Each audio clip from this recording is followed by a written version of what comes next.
Assalamualaikum warahmatullahi wabarakatuh. Saya Intan Nur Aisyah, E21190. Melalui program khidmat masyarakat ini, saya mempelajari kepentingan pengurusan masa dalam memastikan aktiviti berjalan dengan teratur. Saya belajar merancang jadual, membahagikan tugas dan menepati masa yang ditetapkan. Secara keseluruhan, aktiviti ini memberi pengalaman bermakna dalam mengaplikasikan prinsip pengurusan masa secara praktikal sebagai seorang mahasiswa. Nama saya Nur Alia Tihani Ali Iwan, nombor matriks A201287. Bagi saya, projek Service Learning bersihkan Surau Pusanika UKM untuk subjek sastra pengurusan masa. Buat saya lebih faham betapa pentingnya kerjasama dan pengurusan masa. Kita kena susun jadual, bagi tugas dan pastikan semua siap dalam masa yang ditetapkan. Jadi dari situ saya belajar bahawa bila masa diurus dengan baik, kerja jadi lebih lancar dan semua orang boleh capai hasil yang memuaskan. Assalamualaikum warahmatullahi wabarakatuh. Saya Nasha binti Agus, A212154.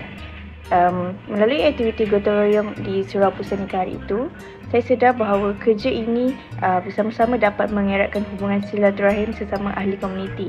Walaupun tugas yang diberi agak ringkas, nampak ringkas, ia memberi impak yang besar kepada kami semua, iaitu kami semua dapat melakukan secara bersama-sama.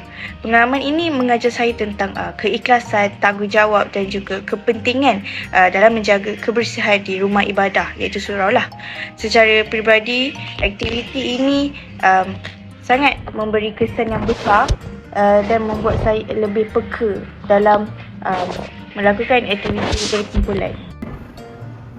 Assalamualaikum dan selamat sejahtera. Nama saya Nurul Syazwani binti Ahmad Khairul Nizam, nombor matrik A204529 dan saya merupakan pelajar kursus pengurusan masa.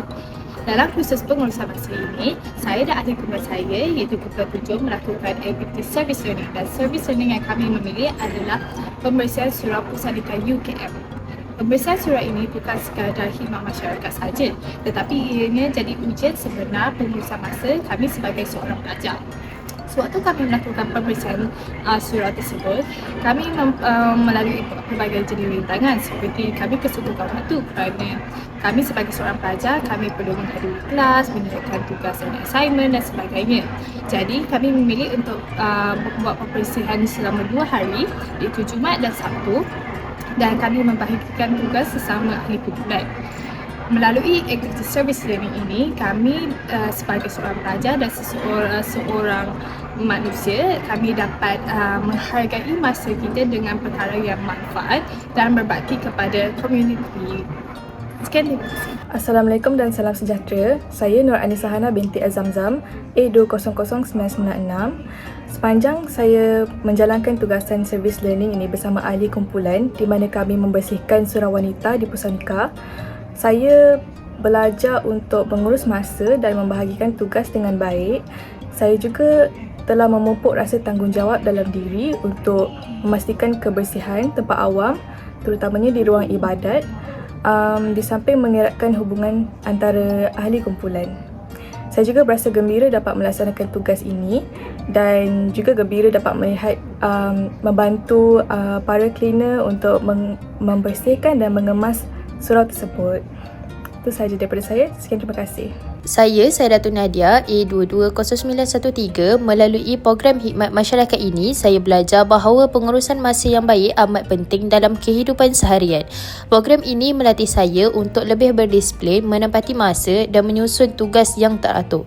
Selain itu, saya turut mempelajari kepentingan kerjasama dan komunikasi dalam pasukan bagi memastikan setiap aktiviti berjalan dengan lancar.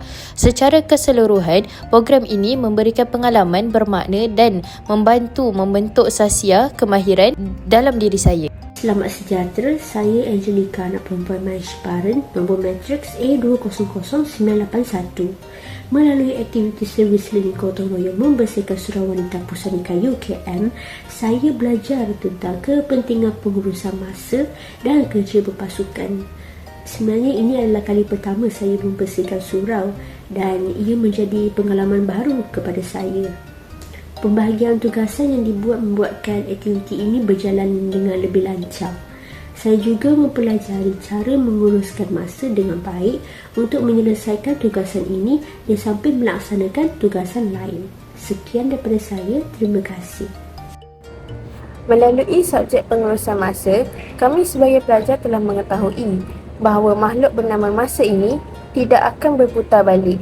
Maka adalah wajar untuk kami semua untuk mempelajari dan memanfaatkannya dengan aktiviti yang memberi impak pada masa depan kami, sekalipun yang baik atau buruk. Masa tidak akan menjadi teman yang baik, melainkan apabila kita tidak mensia-siakannya.